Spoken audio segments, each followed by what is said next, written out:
서울 등호 쌓인 연합뉴스. 서한기 기자 등호 쌓인 고소득층 자녀는 내년에 도입되는 아동수당을 받지 못하게 될지도 모른다. 여야가 예산안 처리를 협상하는 과정에서 고소득층 자녀는 아동수당에서 배제하기로 합의한 것으로 전해졌기 때문이다. 3일 국회와 보건복지부에 따르면 여야 3당 원내대표는 2018년도 예산안 처리 협상 과정에서 공무원 증원 등 쟁점 사안과 연계해 소득 상위 10% 가구의 아동은 아동수당을 주지 않는 쪽으로 합의한 것으로 알려졌다. 야당 주장이 관철된 것이다. 자유한국당과 국민의당 등 야당은 보육료와 가정양육수당을 지원하는 상황에서 금수저 자녀에게까지 아동수당을 주는 것은 예산 낭비라고 반대해왔다. 게다가 애초 2018년 7월부터 아동수당을 주려던 정부 여당의 계획과는 달리 내년 지방선거를 의식해서 야당은 내년 10월부터 주자고 요구하고 있어 지급 시기 역시 유동적이다.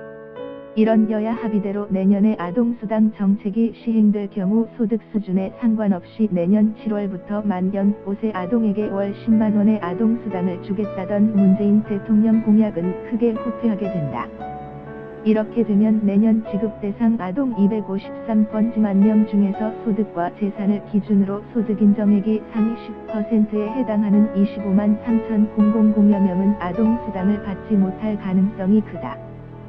게다가 보편적 복지에서 선별적 복지로 갑자기 바뀌면서 소득 상위 10%를 가려내기 위해 0-5세 자녀가 있는 모든 국민을 대상으로 소득 재산 조사를 벌이고자 행정력을 동원해야 하는 등 부작용도 만만찮을 것으로 우려된다. 당장 아동수당을 도입하고자 준비 중이던 복지부는 발등에 불이 떨어져 난감한 표정을 감추지 못하고 있다. 소득 상위 10%에게 아동수당을 주지 않으면 내년 아동수당 예산 1조 1천억 원에서 1천억 원 정도의 예산을 아낄 수 있을지 모르지만 혼란이 불가피할 것이기 때문이다. 특히 상대적으로 소득이 높을 수밖에 없는 맞벌이 가구가 불이익을 받을 수 있어 불만이 커지고 일부 아동수당 수급자는 기초연금 수급자처럼 소득협전 현상을 막고자 온전히 10만 원이 아닌 감액된 금액을 받을 수도 있다.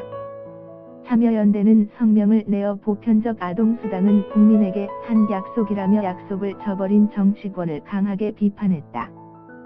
참여연대는 기본소득이 사회적 대안으로 논의되는 상황에서 보편적 아동권을 보장하는 아동수당이 차등적으로 지급되는 것은 시대착오적이라며 국가와 사회가 모든 아동의 양육을 함께 책임진다는 선언으로서 보편적 아동수당을 차질 없이 추진할 것을 촉구했다.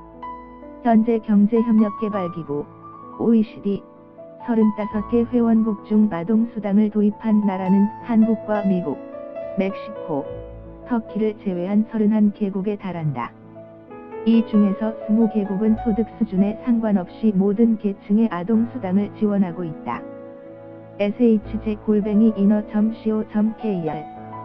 2017년 12월 3일 22 공공송고